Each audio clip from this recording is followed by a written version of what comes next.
ஓம் ஸ்ரீ குருபியோ நமக. ஓம் ஸ்ரீ மகா பெரியவா சரணம். ஆகஸ்ட் 31 நாளைய தினம் சனி மகா பிரதோஷம். இந்த இரண்டு பொருட்களுக்கு மேலே ஒரே ஒரு தீபம் ஏற்றி வச்சு உங்களுக்கு என்ன வேண்டுமோ அதை அப்படியே கேளுங்க. உங்கள் வீட்டுக்குள்ளே சிவ கடாட்சம் ஏற்படும். அது என்ன தீபம் அப்படிங்கிறத பற்றி பார்ப்போம். அதுக்கு முன்னாடி நம்மளோட வீடியோஸை இப்போ தான் நீங்கள் ஃபஸ்ட் டைம் பார்க்குறீங்க அப்படின்னா மறக்காமல் சப்ஸ்கிரைப் பண்ணிக்கோங்க. தொடர்ந்து இது மாதிரி அப்டேட் தெரிஞ்சுக்கிறதுக்கு பக்கத்தில் இருக்கக்கூடிய நோட்டிஃபிகேஷன் பெல்லையும் கிளிக் பண்ணிக்கோங்க. இப்போ என்ன தீபத்தை எந்த நேரத்தில் ஏற்றி வைக்கணும் அப்படிங்கிறத பற்றி தெளிவாக தெரிஞ்சுக்கலாம். நாளைய தினம் ஆவணி மாதத்தில் வரக்கூடிய இரண்டாவது சனி மகா பிரதோஷம். ஏற்கனவே ஆவணி 1ஆம் தேதி, அதாவது ஆகஸ்ட் 17ஆம் தேதி ஒரு சனி பிரதோஷத்தை நம்ம பார்த்துட்டோம்.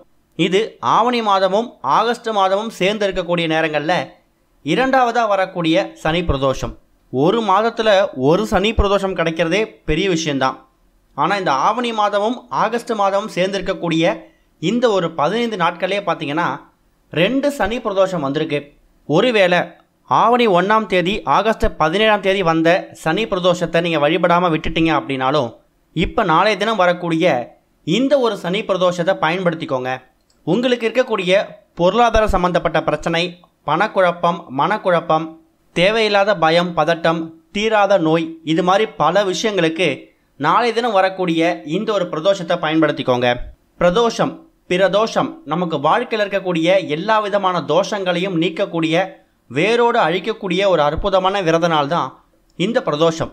அப்பேற்பட்ட பிரதோஷம் சனிக்கிழமையில் வர்றது ரொம்ப ரொம்ப விசேஷம்னு சொல்லுவாங்க. ஒரே ஒரு சனி பிரதோஷத்தை நீங்கள் முறையாக வழிபட்டுட்டீங்க, வணங்கிட்டீங்க அப்படின்னா 5 வருடங்களுக்கு இருக்கக்கூடிய பிரதோஷத்தை வணங்கின ஒரு பலனை நீங்கள் ஒரே நாளில் பெற முடியுமா? அப்பேற்பட்ட சனி பிரதோஷத்தை நீங்கள் தவற விட்டுறாதீங்க. இது வரைக்கும் வாழ்க்கையில் பிரதோஷ வழிபாடு இருந்ததில்லை, பிரதோஷத்துக்காக விரதம் இருந்ததில்லை அப்படின்னு நினைக்கிறவங்களுக்கு இப்போ நாம் சொல்லக்கூடிய இந்த ஒரு வழிபாட்டு முறை, இந்த ஒரு சனி பிரதோஷ முறை ரொம்பவே கை கொடுக்கும். நாளைய தினம் நீங்கள் அபிஷேகத்துக்கு அதை வாங்கி கொடுக்கணும், இதை வாங்கி கொடுக்கணும், அர்ச்சனை செய்யணும் அப்படின்லாம் அவசியமே கிடையாது. பிரதோஷ வேலை அப்படின்னு சொல்லக்கூடிய மாலை 4:30 மணிலேருந்து 6 மணி இந்த நேரத்தில் நீங்கள் பக்கத்தில் கூடிய சிவாலயத்துக்கு போங்க. சிவன் கோவிலுக்குள்ளே நீங்கள் போகிறதுக்கே சிவனோட அனுமதி வேணும்னு சொல்கிறாங்க. ஒருத்தர் சிவன் கோவிலுக்கு வந்து ஒரு விளக்கு ஏற்றணும், தீபம் ஏற்றணும், இல்லை அவர் சிவன் கோவிலுக்குள்ளே நுழையணும் அப்படின்னாலே சிவனோட அனுமதி இருந்தால் தான் முடியுமா? அப்பேற்பட்ட உங்களுக்கு சிவ கடாட்சம் இருக்குது அப்படின்னா கட்டாயம் நாளைய தினம் உங்கள் வீடு பார்த்து இருக்கக்கூடிய கோவிலுக்கு பிரதோஷ வேலையில் முடிஞ்சால் பிரதோஷ வேலையில் போங்க. ஒருவேளை பிரதோஷ வேலையில் போக முடியலையா, நாளைய தினம் திரியோதசி திதி, அதாவது இந்த பிரதோஷ திதி வரக்கூடிய இந்த திரியோதசி திதி அப்படிங்கிறது நாள் முழுக்க இருக்குது. மாலை நேரத்தில் போக முடியாதவங்க காலை நேரத்தில் போங்க. இல்லை என்னால் பிரதோஷ வேலையெல்லாம் கலந்துக்க முடியாது, மாலை ஒரு 6-7 மணிக்கு மேலே போக முடியினாலும் பரவாயில்லை. பிரதோஷத்தில் அபிஷேக ஆராதனைலாம் முடிஞ்சு அதுக்கப்புறம் போயிட்டு கூட நந்தி தேவரையும் சிவபெருமானையும் நமஸ்காரம் பண்ணிட்டு வாங்க. நாளைய தினம் உங்களோட பாதம் சிவாலயத்தில் பட்டு உங்களோட கோரிக்கைகளை நீங்கள் சிவன்கிட்ட சொல்லாலே போதும், அது எல்லாம் உடனே நடந்துடும். குறிப்பாக நந்தி தேவர் காதில் ரகசியமாக உங்கள் வேண்டுதல் சொல்லிட்டு வந்தீங்கன்னா அதை நந்தி தேவர் சிவபெருமான்கிட்ட சொல்லுவார் அப்படிங்கிறது தான் பெரிய நம்பிக்கையே. அப்பேற்பட்ட சக்தி வாய்ந்த இந்த ஒரு சனி பிரதோஷத்தன்னைக்கு சிவ வழிபாடு, நந்தி வழிபாடு எல்லாத்தையும் முடிச்சுட்டு கடைசியாக தாயார் வழிபாடும் முடிச்சுட்டு கோவிலில் ஒரு 1 மணி நேரம் இல்லை ஒரு அரை மணி நேரம் உட்காந்து கண்களை மூடி மனசை ஒருநிலைப்படுத்துங்க. ஓம் நமச்சிவாயா அப்படிங்கிற மந்திரத்தை சொல்லிக்கிட்டே இருங்க.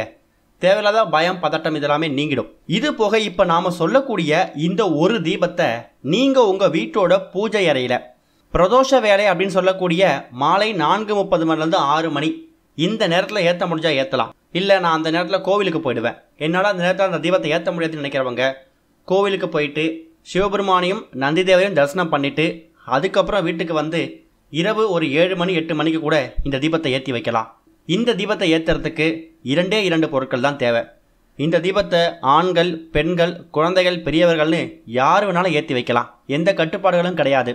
இந்த தீபம் குறைந்தது ஒரு 15 நிமிடமோ அரை மணி நேரமோ எரிந்தால் கூட போதும், அதுவே ஒரு முழு ஆற்றலை உங்கள் வீட்டில் ஏற்படுத்திடும். இந்த தீபத்துக்கு 2 முக்கியமான பொருட்கள் தேவைன்னு சொல்லியிருந்தோம்ல, அந்த 2 முக்கியமான பொருட்களுமே சிவபெருமானுக்கு உகந்த பொருட்கள் தான். அதில் முதல் பொருள் ஒரு இலை. அந்த இலை என்னன்னா வில்வ இலை. சிவபெருமானுக்கு உகந்த பொருட்கள்னு நிறைய இருக்குது, சொல்லிக்கிட்டே போகலாம். ருத்ராட்சத்தில் ஆரம்பித்து விபூதி திருநீர் வரைக்கும் சொல்லிக்கிட்டே போகலாம். அதில் ஒரு முக்கியமான பொருள் தான் வில்வம். வில்வ அர்ச்சனை ஒருத்தவங்க சிவபெருமானுக்கு செய்கிறாங்களோ அவங்க கேட்கக்கூடிய வரன் அப்படியே திரும்ப கிடச்சிடும். அதனால் வில்வ இலைகளை ஒரு 5-6 இலைகள் இருக்கிற மாதிரி பறித்து வந்து வச்சுக்கோங்க. எல்லா விதமான கோவில்கள்லையுமே ஓரளவுக்கு வில்வ இலை கிடைக்கும். சில பேர் வீடுகளிலே வில்வ மரம் வளர்ப்பாங்க. ஒருவேளை வில்வ மரம் பக்கத்தில் இல்லையா, சிவாலயத்துக்கு நாளை தினம் போனீங்கன்னா கோவில் வாசலில் வில்வ இலை விற்பாங்க. அதை கூட நீங்கள் வாங்கிட்டு வரலாம். வீட்டில் மரம் இருந்தாலோ இல்லை பக்கத்தில் மரம் இருந்தாலோ பறிச்சுக்கலாம். இல்லை கோவிலில் தான் இருக்குனாலும் காசு கொடுத்து வாங்கிட்டு வந்து கூட தாராளமாக ஏற்றலாம். அதுலேயும் எந்த தப்பும் கிடையாது. அடுத்ததாக ஒரே ஒரு கைப்பிடி அளவு பச்சரிசி. இந்த பச்சரிசி அப்படிங்கிறது என்னன்னு கேட்டிங்கன்னா சந்திர பகவானுக்கு உரிய தானியம். பொதுவாக சந்திர பகவானுக்கு உரிய தானியம் நெல் தான். ஆனால் நெல்லுக்கு பதிலாக அதுலேருந்து கிடைக்கக்கூடிய அரிசியை பச்சரிசியை பயன்படுத்திக்கலாம். அதே மாதிரி இந்த பச்சரிசி அப்படிங்கிறது வெண்மை நிறம், சந்திர பகவானுக்கு உகந்தது. சந்திர பகவானோட அதிபதி யார்? சிவபெருமான். அதனால் ஒரே நேரத்தில் சந்திர பகவானோட அருளையும் சிவபெருமானோட அருளையும் ஒரு சேர பெறுவதற்கான ஒரு அற்புதமான தீபத்தை தான் நீங்கள் உங்கள் வீட்டோட பூஜையில் ஏற்ற போகிறீங்க. கூடுமான அளவுக்கு இந்த தீபத்தை பிரதோஷ வேலை அப்படின்னு சொல்லக்கூடிய மாலை 4:30 மணிலேருந்து 6 மணிக்குள்ளே ஏற்றுங்க. அப்படி இல்லைனா ஒரு 6 மணிக்கு மேலே ஏற்றலாம்.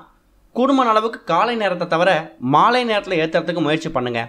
பூஜை அறையில் ஒரு தட்டு ஒன்று பரப்பி வச்சு அதுக்கு நடுவில் ஒரே ஒரு கைப்பிடி அளவு பச்சரிசியை பரப்பி வச்சுடுங்க. பச்சரிசியை பரப்பி வச்சு அதை சுற்றியும் வில்வ இலைகளை இப்படி தான் வைக்கணும் அப்படி தான் வைக்கணும் கிடையாது. உங்களுக்கு எந்த இதில் வைக்கணும்னு தோணுதோ அந்த ஒரு அமைப்பு படி அந்த வில்வ இலையை பரப்பி வச்சுட்டு அதுக்கு நடுவில் ஒரே ஒரு அகல் விளக்கு வச்சு திரி போட்டு தீபம் ஏற்றணும். நெய் ஊற்றி தீபம் ஏற்றினாலும் சரி, நல்லெண்ணெய் ஊற்றி தீபம் ஏற்றினாலும் சரி, அது உங்களோட தனிப்பட்ட விருப்பம். ஆனால் ஒரே ஒரு தீபம் மட்டும் ஏற்றினா போதும்.